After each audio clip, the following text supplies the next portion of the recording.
در اسلام هیچ ممانعتی نیست و هیچ خلیفه‌ای نمیتونه فیلتر بذاره برای درآمد فرد و حد بذاره که تو این حدته نباید از 100 میلیارد بیشتر تجاوز بکنه سرمایه. فقط یه حد میذاره که سرمایه گذاری تو حرام نباشه و مصرفش هم تو حرام نباشه. در مملکت اسلامی با دید باز نگاه میکنه، با دید باز تاجر مؤمن سر سالش که میشه قاصد میفرسته پیش فقیه بیا زکات مالم حساب کن.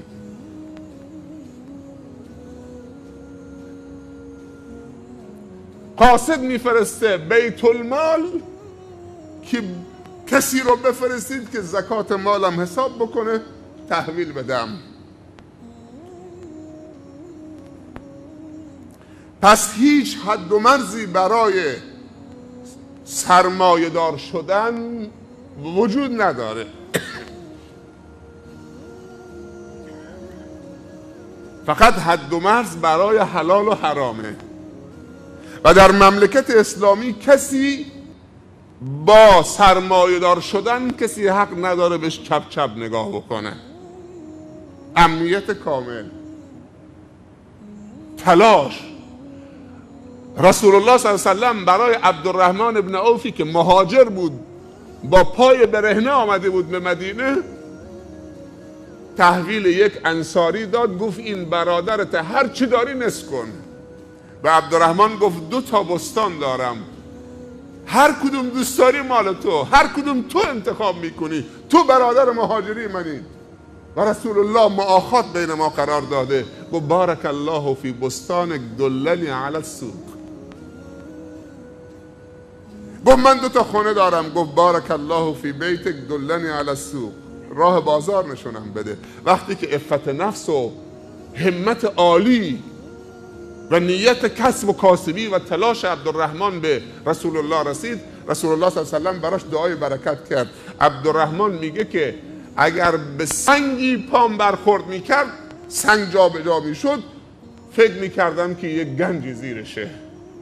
به برکت دعای رسول و عفت نفسش و قناعتش. ولی وقتی قافله 700 تا شتر می آمد یک جا با خدا معامله میکرد. عثمان ذوالنورین هم همطور لشکر روز سختی را به تنهایی تجهیز کرد. عمر فاروق هم همینطور نصف مالش رو تقدیم کرد.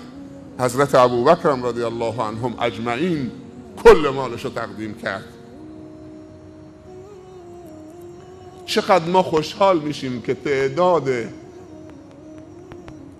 کاسبین و تجار و سرمایه‌داران مؤمن روز به روز افزایش پیدا بکنه و اونقدر بذل و بخشش و اشتغال و کارآفرینی و در کنار دولت کارآفرینی و نه این که صبر بکنن پولشون زکاتی بشه زکات مال بدن و عزیزی بیاد دستش دراز بکنه زکات بگیره. تو فرهنگ دینی ما وقتی میخوای زکات بدی غیر از صدقه است، باید بگی این زکاته، به فقیر بگی این زکاته. اگر نگی تو کوتاهی کردی، یعنی فقیر رو مدیون خودت کردی تا آخر عمر دست به سینت باشه با پولی که مال خودش بود، حق بشه. تو پرداخت زکات باید به فقیر بگی این مال زکاته، یعنی مال خودت داری میگیری.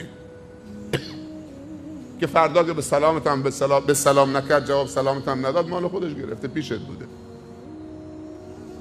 ولی ما موزشو با زکات دادن مصادره میکنیم. 10 تومن بهش میدیم تا آخر اون برده ما میشه. زکات دادیم.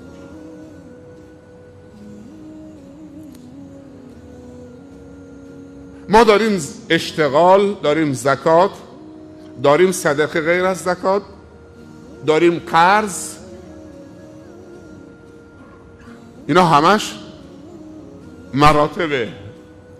علما میگن اگر سرمایه داری 100 سال 100 میلیون زکاتش میشه، منتظر بشه که سر سال برسه زکات بده، کار خوبی کرده و خوشحال باشه که داره زکات میده. ولی اگر 2 ماه قبل همین 100 میلیون رو یه کارخانه یه شرکتی راه اندازی بکنه که به زکات نرسه 20 نفر اونجا اشتغال ایجاد بکنه، از این که منتظر بشه تا سر سال برسه 100 میلیون زکات بده، خیلی ثوابش بیشتره. حتی اگه نفر 500,000 تومان هم بهشون بده، سال دیگه هم دوباره منتظر 500,000 تومانه و اونطوری چه ماهی 300-400,000 تومان طول عمرش گیرش میاد. چه بسا خودش سهامدار اون شرکت هم بشه فردا.